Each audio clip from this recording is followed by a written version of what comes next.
Hello, I'm OVX and welcome back to another video. Today I'm going to be talking about the item that I think is the best for PvP in Minecraft for Xbox and Minecraft for PlayStation. And if you ask most people what they thought that item would be, they'd probably say a diamond sword of sharpness 5 or something. And although a sword which does that much damage is going to help you win more head-to-head PvP fights, the best kind of items are the ones that help you avoid those situations so you don't have to have a head-to-head PvP fight at all. So I'm going to be talking about the best item in the game for PvP in my opinion, which is the enderpearl. So please do like it if you do like it. It helps out the channel a lot, and let's know you do like it. And let's get straight into the video then, shall we? By explaining why the enderpearl is the best. So like I mentioned, the best thing you need to do to win PvP is to kind of avoid those head-to-head confrontations. Even if you are slightly better in a head-to-head fight, you're usually going to come away very, very wounded, and that means you can't fight a second one and stuff like that. And it just basically, it means even with a really, really good setup, you're still going to have some problems. Whereas an item like the enderpearl can allow you to both offensively and defensively avoid those fights, so you can only fight on your terms when you want to. If you have enderpearls and the enemy don't,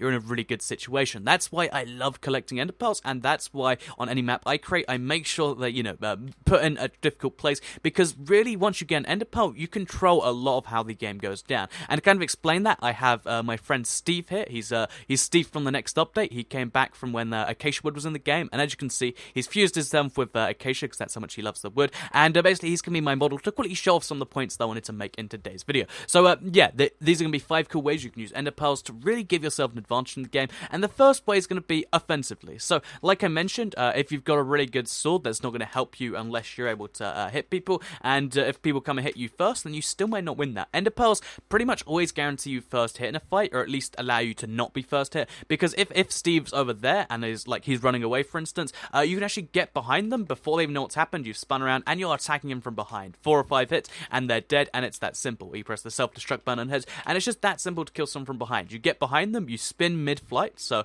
because your enderpearl position will carry, so just one more time, you're all the way back here, you spin mid-flight, and then boom, you're already attacking them. It's that simple. Even if they start reacting the moment they see the enderpearl, they probably aren't going to be able to be turned around just on turn, not just on time, and you'll still probably get a good hit or 2 in before they react, and that's if they've got fast reactions. So yeah, that's the first way you can use them very offensively to control the engagement and make sure you get that first hit. The second way you can use them is if, you use them defensively. So if you're being attacked by Acacia Steve from the future, which looks so ridiculous, I realize. But let's say he's chasing after me. I know I can't win this fight right now. I'm running. Just fire an enderpearl, and while you're still running, boom, I'm up here. Assuming he doesn't have an enderpearl to get up here, he's going to have to take a really roundabout route, like up the church, or even a normal map. Like, he's going to have to take a roundabout route to get up here. And basically, you can use it to save yourself. Even if there's nothing around to jump on top of, to kind of taunt them from, you can still do stuff. And if it is something like this, where you're right next to them, then you can start firing arrows at them to just encourage them to go away too. And eventually, if you get enough arrows inside them, so if I get like 2 or 3 hits into Steve, then he's going to start running away because he's on such low health, and then suddenly the engagement's on my terms again. I charge back in, and I can win that one. I was all but doomed before, but now I can turn that around, and you can use this in quite a few ways actually. You can kind of avoid this whole thing.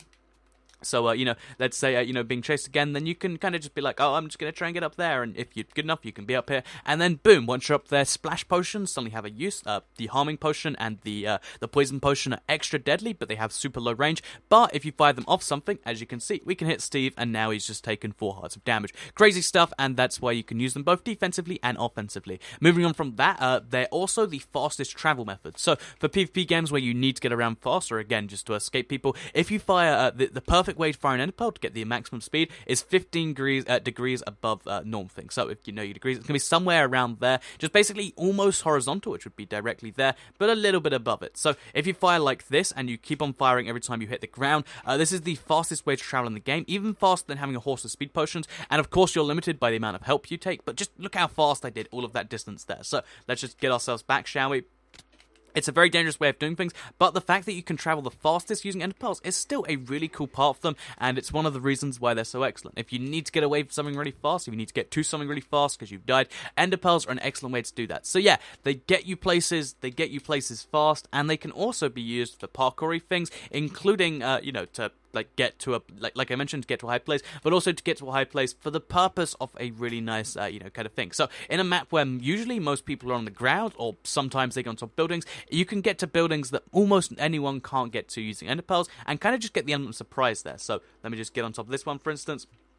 Even if there's, someone on top of the church, they usually aren't going to expect someone to be exactly here, for instance, because you usually can't get there. So if you just crouch here, it's a sneaky little place to hide. And you can use this kind of parkour-y style thing to do pretty much anything with ender pearls. Obviously, it depends very much on the map you're using, but still, the fact that you can just kind of ender pearl to any high place, any, confusing place that people aren't expecting, and kind of get people like that, it just gives you the element of surprise. On top of the element of, being able to get somewhere fast first, you can also get somewhere surprising on top of all of that, and that's why they're so great. Plus, because the big downside to the ender pearl, which of course I haven't mentioned too much, is the fact that you take 2.5 hearts of damage when you do that stuff. Obviously, you can regenerate, but if you go somewhere to just chill for a few seconds to let that health regenerate. Also, as a little known fact, while we're here talking about falling damage, if you have feather falling boots, this will reduce the amount of damage you take from an ender pearl. So you see, without the boots on, it's going to take 2.5 hearts of damage. Put the boots back on, and it's going to take me. So I'll let regenerate once. It's going to take 1 heart to 1.5 hearts of damage, which is really, really nice. That's more than 50% reduction,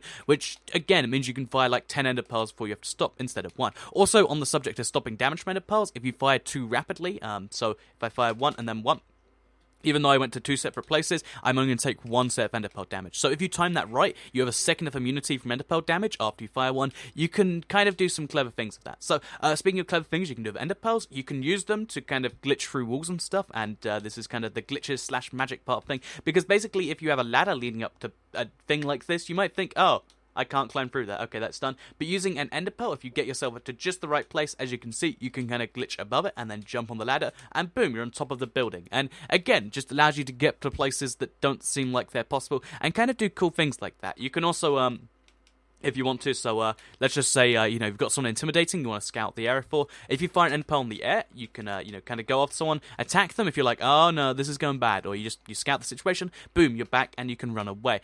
This same technique can be applied to use one of the really cool glitches that I found out about recently, where basically, well, it's kind of a glitch, it's kind of the way Minecraft works, but basically, if you go into the nether, so what you want to do is you want to stand in the portal for a bit, then fire an ender pearl up in the air like so. What'll actually happen is, so you can see I'm going to go through the nether now. I'm actually going to fly all the way to a portal over here. This means I'm going to travel halfway across my Minecraft world now. Just bear that in mind. I'm halfway across the Minecraft world. As soon as I come back to the overworld, obviously if I'd fired the pearl better, it'd be a slightly better point. I'm over here at T23, and boom, I'm over here back again. The ender pearl won't hit the ground until you hit the overworld again, which means you can do some really cool things with portals. You can kind of, like, if you want to, you can, if you know where their base is, you can scout it out with, by placing a portal, but then come immediately back, so you know in any danger, you can keep your stuff, and you can just do cool stuff like that. So, to give you a kind of better example here, I'll just fire one up the air, and I'll do it again. Actually, I probably should have fired a bit earlier. Oh wait, are we going to go in time? No, we're not. But yeah, you can kind of see the idea there. If you fire in the air, then go, and then come back, you can give yourself like a second of time to examine what's going on, then come back. Plus, you've then got the route of the nether portals all set up, and it's just a cool way to get a nether portal set up and then run away from it. Or it's just a cool way to travel across the world, check out a chest, and then do that. Because let's just say there was a chest over there, I could go in the chest, quickly grab the thing, and then be teleported back. There's so many cool possibilities of ender pearls, and that's why I think they're one of the best items in the game for PvP, because they can be used to attack people offensively, make the, and fight on your terms. They can be used defensively to stop the fight being on their terms. You can use them as the fastest travel method in the game, even faster than a horse, the fastest horse with a speed potion. You can use them to do parkour, and you can use them to do cool, like, magic-y stuff like that. Like, even though there's not too much practicality to climbing up a ladder with no top, or, doing that ender pearl thing, it comes up every now and then, and it's just a cool thing to shop. And that's why I like the ender pearl so much. Let me know what you think about the ender pearl in the comment section down below. Hopefully I've changed some minds. I'd be curious to know. But anyway, let me know what you think the best PvP item would be, because to me, I think the ender pearl is just hands down the best. Obviously, you need to have a sword of some form to, make that work. But I think even having a good set of armor isn't quite as important as having an ender pearl, because they really do let you dictate the whole way the game works. And if they know you have an ender pearl, they have to work around that. But yeah, again, your comment, your opinion would be very appreciated in the comment section down below. Otherwise, please do like the video if you do like it, share it if you really liked it, and subscribe if you're new around here. I make informative videos like this every single day on my channel. If you subscribe, you'll see them daily on your homepage. Thank you all for watching. Steve from the future, where acacia wood is merged into the body, says goodbye, and so do I. So, bye.